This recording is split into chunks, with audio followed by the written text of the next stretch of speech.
हरे राम राम राम हरे हरे, हरे कृष्ण राधा कृष्ण हरे हरे। हरे राम राम राम हरे हरे, हरे कृष्ण राधा कृष्ण हरे हरे। हरे राम राम राम हरे हरे, हरे कृष्ण राधा कृष्ण हरे हरे। हरे राम राम हरे हरे, हरे कृष्ण राधा कृष्ण हरे हरे। कुंडली गौरदा हरि विठ्ठल, श्री ज्ञानदेव तुकाराम, पंढरीनाथ भगवान की जय। माऊली श्री संत ज्ञानेश्वर महाराज की, शांती ब्रह्म श्री संत एकनाथ महाराज की जय। जगद्गुरु श्री संत तुकाराम महाराज की जय। सच्चिदानंद श्री संत श्रीपाद महाराज की, सच्चिदानंद श्री संत रामदास महाराज की जय। श्री गोपाल कृष्ण भगवान की, अवधूत चिंतन श्री गुरुदेव दत्त। शांति ब्रह्म श्री संत सद्गुरु शिवाजी महाराज। बोलो रे भाई बोलो सब संतन की जय। अपने अपने माता पिता की जय। या परिमानसिक जाण, सहज स्वरूपी हो अर्पण। आता इंद्रियाचे समर्पण, होय ते लक्षण कराया। परमार्थाला कारण मने, जन्माला कारण मने, सर्वाला कारण मने।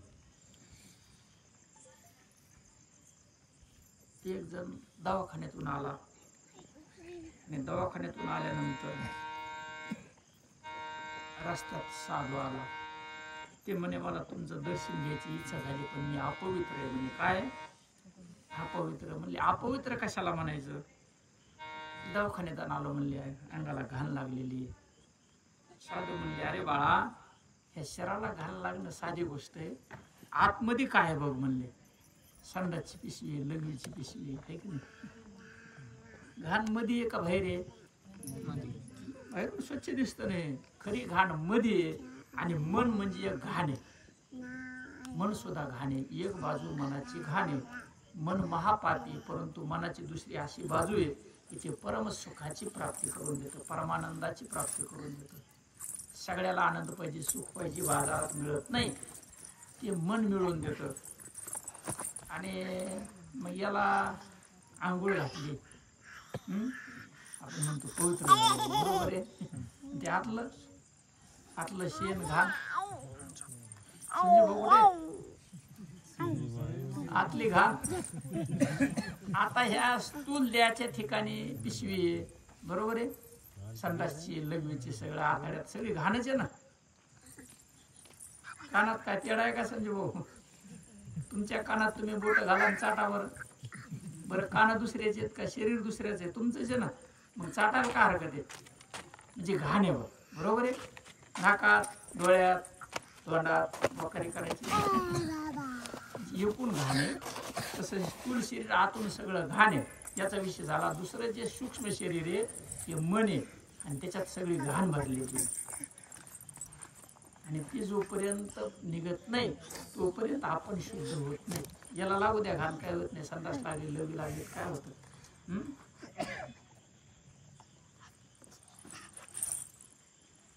हा देह नाशिवंत, मळमूत्राचा बांधा, वरी चर्म घातले रे, क्रमी कीटकांचा सांधा।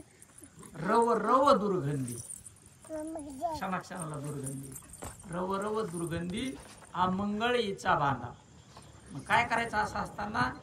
हरिहराचं स्मरण करायचं, भगवंताचं स्मरण करायचं, आणि भगवंताच्या स्मरणानं मन स्वच्छ करायचे। हे स्वच्छ होत नाही, किती स्वच्छ करा तुम्ही याला, हे स्वच्छ होतं कधी? पवित्र तो देह, वाणी पुण्यवंत, त्याचं शरीर पवित्र होतं, आणि वाणी पुण्यवंती। जो वदी अच्युत सर्व काळ, जो रामनामाचं नित्य स्मरण करतो त्याचं पवित्र शरीर होतं। शुद्ध झालो आम्ही या कीर्तनी। कोणतं कीर्तन? हरी नाम संकीर्तन साधन पै सोपे, नाम संकीर्तन साधन पै सोपे, जळतील पापे जन्मांतरीची. मनाच्या ठिकाणी सर्व कारभार आहे. याला किती सजीवलं तर काय होत नाही. मनाच्या ठिकाणी वासना आहे. जन्म घेणे लागे वासनेच्या संगी. मनाच्या ठिकाणी वासना आहे आणि ज्याने आपल्या सर्व वासना नष्ट केल्या त्याला महात्मा म्हणायचं. सर्व भोग वासना ज्याच्या नष्ट झालेल्या त्याला महात्मा म्हणायचं. आणि असा महात्मा भेटणं दुर्लभ असतं. दुर्लभ विषय, दुर्लभ. आणि वासनेमुळे जन्म घ्यावा लागतो. साधू संत आपल्याला वासना हरीकडे लावून देते. त्याची अंगे झाले हरिरूप. वासना हरीकडे लावली आणि नरदेहानं आपल्याला साध्य करायचे. आणि त्याला कारण मन आहे. मन कसं समर्पित करायचं. कालचा श्लोक आहे, कायेन वाचा मनशेंद्रियर्वा. काया वाचा मन आणि इंद्रिय भगवंताकडे कसे लावायचे. आणि त्याला एवढाच मार्ग आहे, दुसरा मार्ग नाही. काल सांगितलं प्रपंच सोडायचं नाही. कर्म करीत करीत पोट भरण्यासाठी कर्म करावं लागल. 2 दिवस सारखं चिंतन करीत बसले तर शरीर पोट भरण का. असं कोणत्याही संतांना सांगितलं नाही. कर्म सोडून चिंतनच करीत बसा. कर्मामध्ये चिंतन करायचं. कामामध्ये काम म्हणा राम राम राम. कामामधली साधना आहे. तुझे रूप चित्ते राहो मुखी तुझे नाम. देह प्रपंचाचा दास. शरीर प्रपंचाला लावायचं आणि नामस्मरण करायचं. अजपा जपणे उलट प्राणांचा. इथेही मनाचा विषय. आणि मग हे पुरुषार्थ आहे. पुरुषार्थ प्रत्येकाने करायचा. प्रयत्नरत राहायचं याच्यासाठी. कर्म जाळण्यासाठी प्रयत्नरत राहायचं. नाही तर कर्माचा गाठोडा आपल्या बरोबर आहे. ज्याचे त्याचे बरोबर आहे. जाळायचे का नाही ज्याचा त्याचा प्रश्न आहे. आपुली आपण करा संसार बंधन तोडा वेगानं म्हणते का कवा मावा. वेगानं म्हणते का कवा मावा.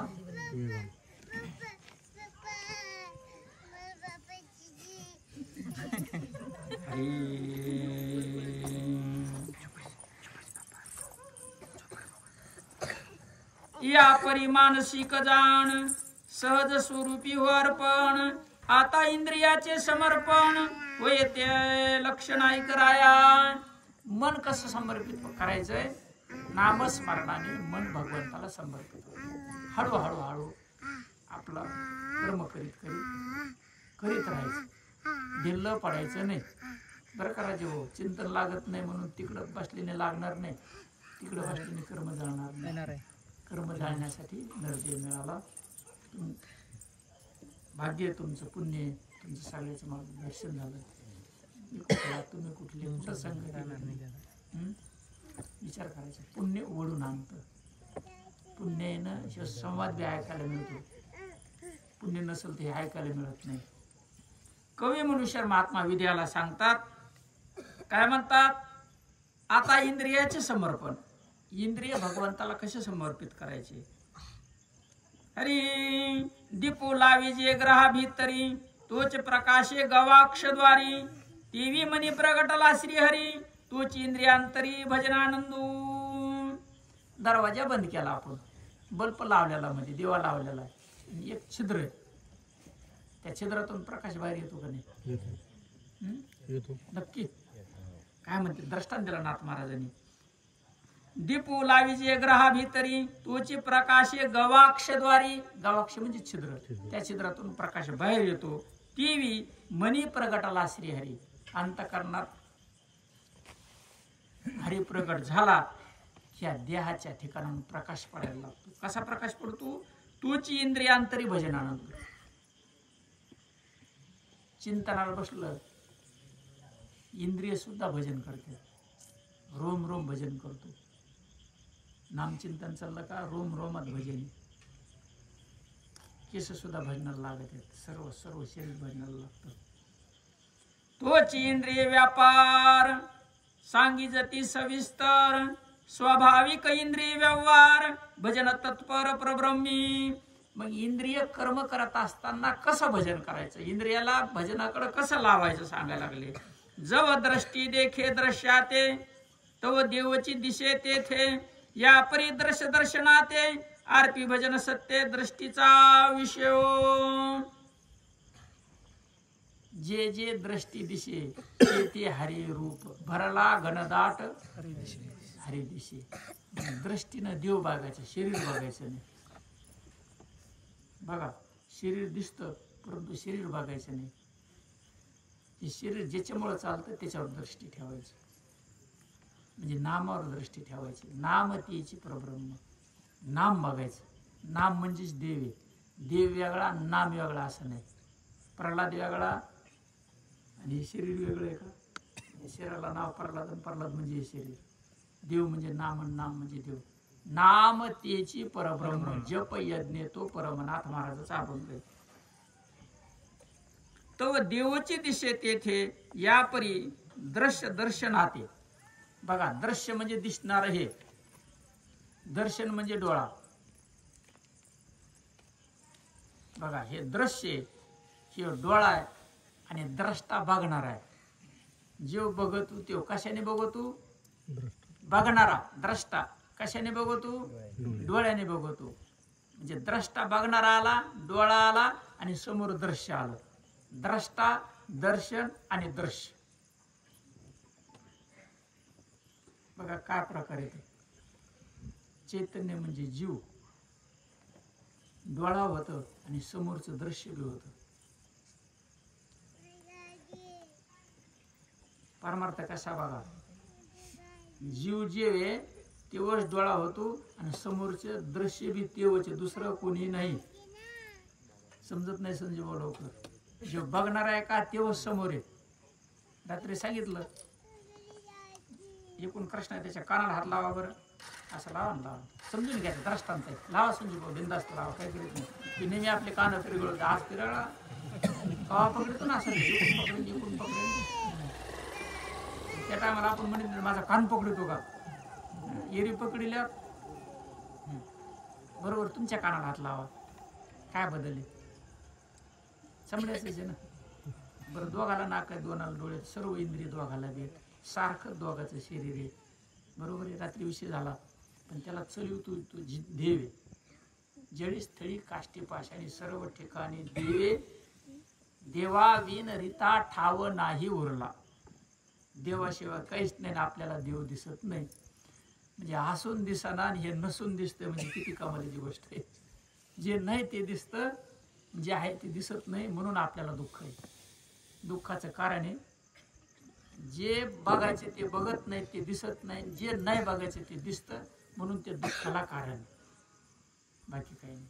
आता कसं शरीर नष्ट होतं, मरत, हे सगळ्याला माहिती का नाही? हे सिद्धांत आहे. बरं जन्म बरोबर काय येतं? मृत्यू. जन्म बरोबर मृत्यू, जन्मलं की मरण त्याच्या बरोबर आहे. हे सगळ्याला माहिती आहे. मग रडत येत कशामुळं? कम रडत येत मेल्यावर? माहीत असून रडत येत का नाही? हे जाणारच आहे, पक्क आहे.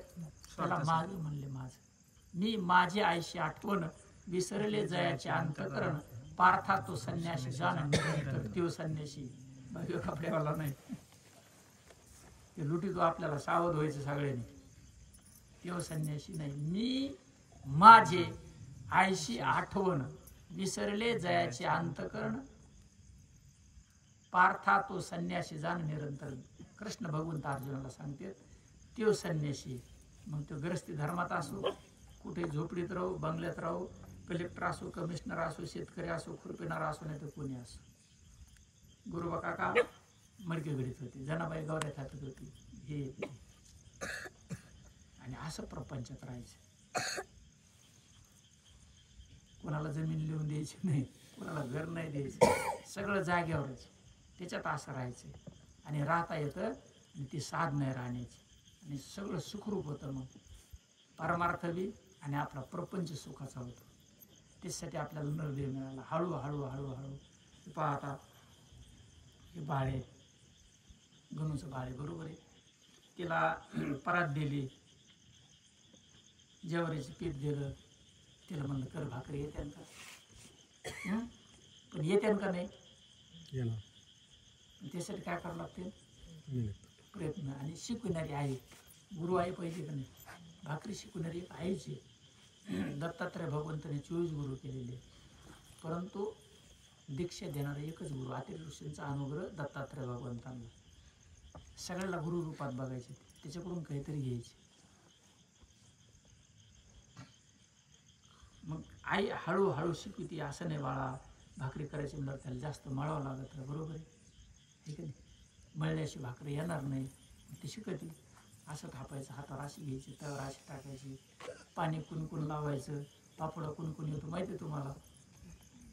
पाणी लावलं तिकून पापड येतो का जिकून पाणी नाही लावलं तिकून येतो? जिकून पाणी नाही लावलं, पाणी नाही लावलं तिकून पापड येतो. ते अंग आपण चुलीला लावतो आणि तो पापड, तसा परमार्थाला पापड आला पाहिजे, तोपर्यंत परमार्थ. पापड आला की झालं ना, निश्चिंत झालं ना. हात जरी भाकरी करायला लागले तरी नामस्मरणानं ती भाकरी सुद्धा पवित्र होती.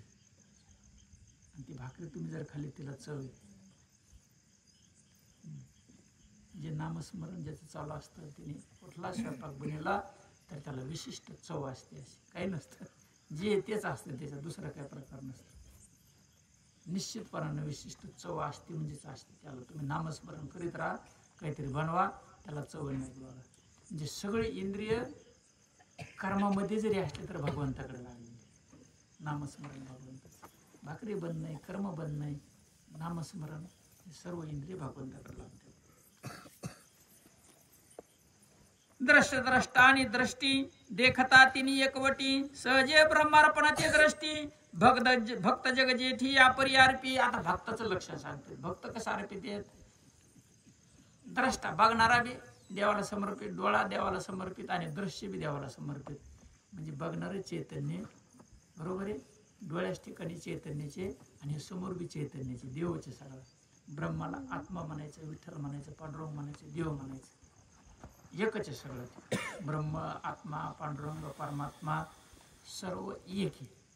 बघणारा तेवचे, डोळ्यात तेवचे आणि समोर बी तेवचे. जे मी म्हणतो का हे नाहीच.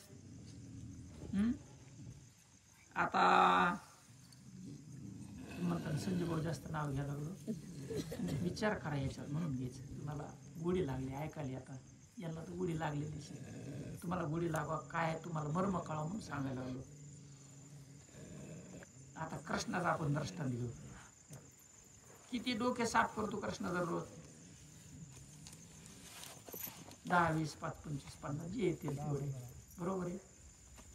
मग दुसऱ्या आता उद्या समजा कोणाला मर हा शब्द नसात, मर, तू मरणार एवढं जरी म्हणलं तरी माणसाला राग येतो, ते सहन करीत नाही. पण आता कृष्ण कसा आहे, धाडशी, ते कशाला भेट नाही. म्हणून समजा कात्रीता खाली पडलं, त्याला हात नाहीत का? कात्री बी हातात, त्याने कातरावं का नाही? कम कात्रीत नाही, मग हात बी आहेत त्याला, डोळे बी आहेत, सगळे त्याने हजमत करायची ना. पहिल्या हाताने तेच कात्रीत होता, ते डोळ्याने बघत होता, मॉलिश करीत होता हाताने, बरोबर आहे. मग आता कम नाही करीत, काय झालं त्याला नाही करायला? कोणाची शक्ती येते? ते भगवंताचे ना. देह देवाचे मंदिर, आत आत्मा परमेश्वर. भगवंताने स्वतःला राहण्यासाठी हे मंदिर बनवलं आणि ह्या मंदिरात देव राहतो, आपला पत्ताच नाही कुठं. आपण त्याचे अंश आहेत, आपण देवाचे अंश आहेत, वेगळं काही नाही.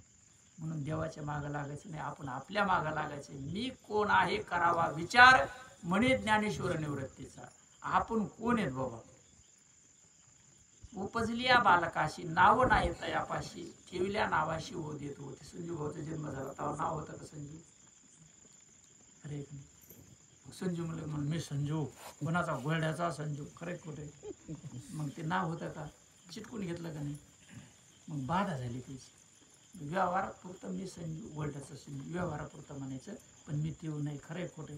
त्या शरीराला नाव आहे, ते नाव कुठपर्यंत आहे? शरीर पडूस तर. शरीर पडलं की शरीर नाही आणि नाव नाही. म्हणून नाम रूप मिथ्या आहे, नाव आणि रूप खोट आहे. खरं असतं तर चिरंतन टिकलं नसतं का? त्याला जाणणार ते सत्य, म्हणून ते सगळं ज्ञान हस्तगत करायचंय, प्राप्त करायचं आणि खुशाल संसारात राहायचं. सोडायचं नाही, कुठं जाता येत नाही. तुम्ही जंगलात जरी गेले तर संसार तुमच्या बरोबरच. जंगलात हत्ती लांडगे कोले नाहीत का? त्याला का मोक्षच मिळाला? याच देही याच डोळा भोगू मुक्तीचा सोहळा. याच शरीराने प्राण असेपर्यंतच मोक्ष, प्राण गेला की मोक्ष नाही. एरवी आपण 11 वाजेपर्यंत गप्पा मारत बसतो का नाही? कशासाठी बसायचं? कमी वेळ घालवायचा, रिकामा वेळ घाला. तो बसायचं आपलं साधना करीत, चिंतन करीत, प्रेमाने बोलत एकमेकाला. बरोबर आहे नाही? ते हळूहळू कचरा निघून जातो आणि कुणीकडे बसलो की सगळा कचरापणामध्ये येऊन बसतो. काढायचा कचरा, भरायचा नाही. निघाला की काम झालं आपलं. दृश्य, द्रष्टा आणि दृष्टी. द्रष्टा म्हणजे बघणारा, दृश्य म्हणजे समोरचं, दर्शन म्हणजे डोळा. पुन्हा डबल दृष्टन दिलं नाथबाबांनी. देखता तिने एकवटी.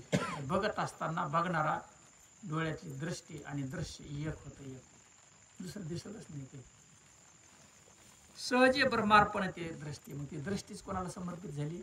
भगवंताला समर्पित झाली. भक्त जगजेती आपले अर्थ. भक्त भगवंताच्या अशा पद्धतीने आपली इंद्रिय भगवंताला अर्पित करते. दृश्य प्रकाश दृश्यपणे तिची दृष्टी माझी होय देखणे, ऐशेने अभिनयपणे दर्शार्पणे भजती भक्त. आता मला सांगा, सगळे बल्ब बंद केले, इथं काय होईल? मग अंधार होईल. बरोबर आहे. मग आपण नाहीत का? आपण आहेत, मग दिसत कम नाहीत? अंधार असल्यामुळे. बरं, मग हे लावून टाकले ना, आपण डोळे बंद केले, दिसत का? मग तूच म्हणला ना उजेड केल्यावर दिसत म्हणून. बघायला 3 लागत आहेत. डोळा पाहिजे, बघणारा पाहिजे आणि प्रकाश बी पाहिजे. बरोबर आहे. पण थोडं लक्ष करा, याला बघतो आपण, बरोबर आहे, डोळ्याला बघतो आणि प्रकाशाला बघतो, तिन्हीला बघतो. लक्ष करा. म्हणजे शरीर वेगळं आहे, डोळा वेगळा आहे आणि प्रकाश बी वेगळा आहे. ते बघणारा कोणी नाही, ते तिन्हीमध्ये तेवच. सूर्य आहे बाबा, एखाद्या चष्मा हरपाला, बरोबर आहे, पण आता दिसन का? सूर्य नाही का? आहे ना, परंतु त्याचा प्रकाश इथपर्यंत पोहोचत नाही. बरोबर आहे. बरं, दुसऱ्या दिवशी सूर्य उगवला, चष्मा तिथंच आहे आणि कुणी बघणारच नाही. तर मग म्हणजे चष्मा सापडायचा म्हणजे उजेड बी पाहिजे, बघणारा पाहिजे आणि चष्मा बी पाहिजे. तिन्ही वस्तू पाहिजे त्यांनी. तसं दृश्य, द्रष्टा, दर्शन, त्याच्यातलं एक जरी नसलं तर दिसत नाही. एक जरी नसलं तरी तिन्ही लागत आहेत आणि तिन्हीमध्ये तेवच. द्रष्टा म्हणजे बघणारा म्हणजे देव, सगळ्यामध्ये देव. हे एकपणी 3 भाग, तिन्ही माझी एक अंग, ऐशी जे देखणे चांग, त्याशी अर्पणे सांग सहजी आरती. कसा अर्पण? तिन्हीमध्ये एकच. तर दुसरा दृष्टांत देतो तुम्हाला. एका सुगरणीनं काय केलं? साखर दळली. काय केलं? साखर दळली. मग त्याला कोणती साखर म्हणायचं? पिठी साखर. बरोबर आहे. करंज्यात भरली. कशात भरली? करंज्यात भरली. एक भरली पुरणाची पोळी, एक टाकली चहामध्ये. एक तिखट, एक गोड, आंबट लागन का? तिन्ही एकच. आपण काय बघतो? पुरणाची पोळी बघतो, करंजी बघतो, चहा बघतो. ती गोडी बघ, लक्षात आहे का आपल्या? तुकारामाने खंडोबा आणला. काय आणलं? तुकारामाने खंडोबा आणला. सोन्याचा आणला. कशाचा आणला? सोन्याचा खंडोबा आणला. मग खंडोबावर काय असतं? माळसा एक असते, पुन्हा बाणाई, पुन्हा गोडर, पुन्हा काय असतं? कुत्रे. आणलं होतं सोन्या, सगळं आणलं. कर्मधर्म स्वयंगानं थोडंसं दारिद्र्य आलं. म्हणजे एक काम करू, आता कुत्रे विकून टाकू. म्हणजे काय विकून टाकू? कुत्रे विकून टाकू. घेतले कुत्रे, गेले सोनाराकडे. म्हणजे सोनार मामा कुत्रे घ्या. आता सोनाराने कुत्रे घेतलं का सोनं घेतलं? नाव काय त्याला? मग ते व्यवहारापुरतं आहे का खरं आहे काय ते? तसे तुम्ही देव आहेत ना, नाव कुठं आहे? व्यवहारापुरतं नाव आहे ते. मग ते काय काळ निघून गेला. मग पुन्हा अडचण आली. म्हणले आता काय करू? माळसाच उचलू म्हणले आपण. उचललं माळसाला. म्हणले घ्या आमची माळसा. त्याने सोनाराने माळसा घेतली का सोनं घेतलं? म्हणजे माळसामध्ये बी काय, कुत्र्यामध्ये बी काय, बाणाईमध्ये काय, घोड्यामध्ये काय, खंडोबामध्ये काय, सगळ्यामध्ये सोनंच की नाही. तसंच सगळ्यामध्ये दे बघावा, तुम्हाला समजून दाखवा. मग कोणी काय घ्यायचं, कुत्रं म्हणा कोणाला, तुम्हाला काय म्हणायचं तुम्हाला. ते व्यवहारापुरते. कुत्र्याला कुत्रच म्हणावं, सापाला साप म्हणा लागेल. तुका म्हणे विंचू सर्प नारायण, वंदावे दुरून पूजू नये. व्यावहारिक सत्ता, पारमार्थिक सत्ता आणि प्रतिभाषिक सत्ता आहेत. व्यावहारिक सत्तेमध्ये संजूच म्हणायचं, अलग लक्षात. त्याला गोविंद म्हणून जमणार नाही. संजूच्या नावाच्या काला, संजूच्या वडिलाच काय नाव? संजीव गोविंद गोल्डे, मुक्काम पोस्ट देवगाव. यांचा सोयाबीनचा विमा भरलेला आहे. प्रति हेक्टरी 17,000 आले. 17,51,000 चेक आला. आणि तिथं दुसरा जर हरी गेला, निसंजमन जमन का? नाही. व्यावहारिक सत्यपुरता हरी बी आणि संजीव बी, फक्त व्यावहारिक सत्यपुरता. तसं व्यावहारिक सत्यपुरता विंचू सर्प आहे, पण त्याच्यात नारायणाचे. तुका म्हणे विंचू सर्प नारायण, ते नारायणाचे भगवंताचे, पण त्यांना दुरून वंदन करायचं. नाही ते घ्यायचं कुंकू आपलं लावायचं, नांगीवर लावायचं. जमन का? व्यवहारासाठी. एकासाठी व्यावहारिक सत्यमध्ये याचं पालन करायचं, पण हे भगवंत. तुका म्हणे विंचू सर्प नारायण, वंदावे दुरून पूजू नये.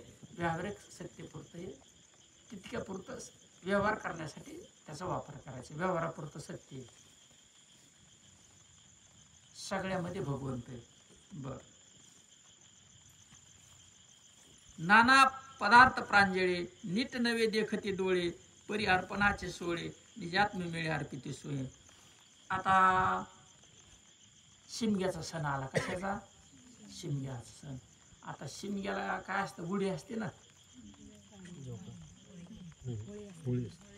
असते ना गुढी. त्याला शिमगा म्हणते. नाही, पाडावा वेगळा आणि शिमगा वेगळा. शिमग्याला गुढी उभी करतात का नाही? करतात ना. बरं, पाडव्याला काय बिघड? मग पण होळीला घाटी असते का नाही? मग तीच घाटी शिल्लक ठेवतो आपण त्याच्यातली, का पाडव्याला नवी घेऊन येतो?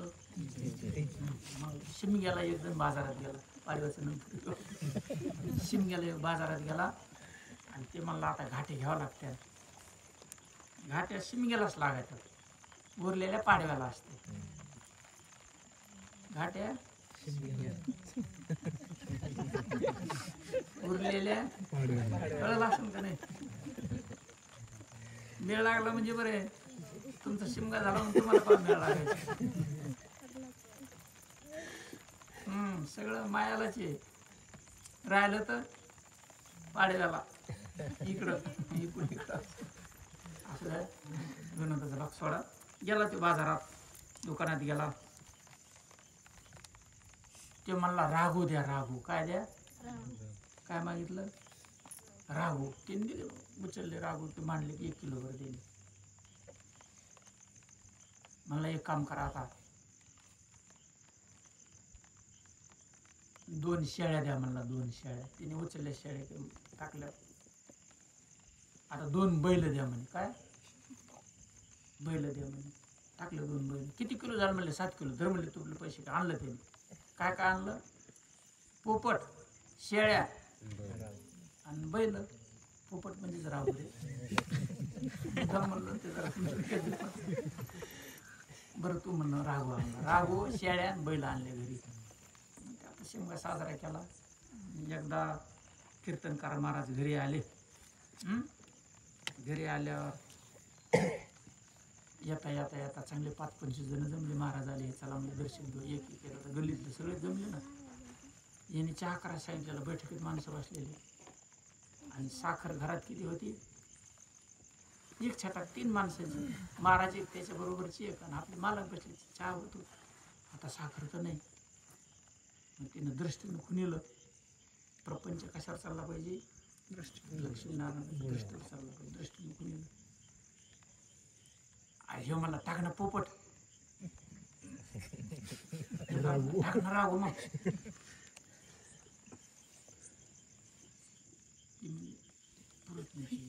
ते म्हणलं दोन्ही शेळ्या टाकून देणार. महाराज म्हणला आता अवघड आहे, आपल्याला प्यायचा चहा आणि हे पोपट कापायची तयारी आहे, शेळ्या कापायची तयारी. इतकीच राहिली. ते मला बैल बी टाकून दे. म्हणजे आता अवघड आहे, आता बैला सगळं कापून काम आहे. महाराज उठलं पळून गेले. आता ती साखर होती का राहू होता? ते शेळ्या होत्या का साखर होती? ते बैल होते का साखर होती? पण जीव बसलेला महाराज त्याला माहिती आहे कधी कशी हे म्हणायला गोविंद राम द्वारका जी असतील ते पण ती दृष्टी गोडीवरती ठेवायची, साखरेवरती दृष्टी ठेवायची, घाटीवरती ठेवायची नाही. त्यावेळेस आपले इंद्रिय सगळे ब्रह्मार्पण होते. किंबयाला ग्रंथ दिसायला लागला. आता विश्वात्मके देवी हे वाग्ने तुषावी तो सोनी मज जावे पसाय दाने जय कळांची व्यंकटी सांडू प्रयास कर्मी रती वाढू भूता परस्परे पडो मैत्रजीवांचे दुरितांचे तिमिर जावो विश्वस्वधर्म सूर्य पावो जो जे वांछिल तो ते लावो प्राणी जाते वर्षत सकळ मंडळी ईश्वर निष्ठांची मांदी आली अनवरत भूमंडळी भेटतो या बुधा चला कल्पतरुचे आरव चेतना चिंता आमचे गाव बोलती जे अर्णव पीशांचे चंद्रमेचे आलांछन मार्तंड जे तापहीन हे सदा सदा सज्जन सोयरे होतो किंबहुना सर्व सुखी पूर्ण होनी तिन्ही लोकी मजी जवादी पुरुषी अखंडित आणि ग्रंथ उपजीवे विशेष लोकीये द्रष्टा दृष्ट विजय म्हणे श्री विश्वेश्वराव हा होईल दान पसावो येणेवरी ज्ञानदेव सुखिया झाला येणेवरी ज्ञानदेव सुखिया झाला येणेवरी ज्ञानदेव सुखिया शांती शांती शांती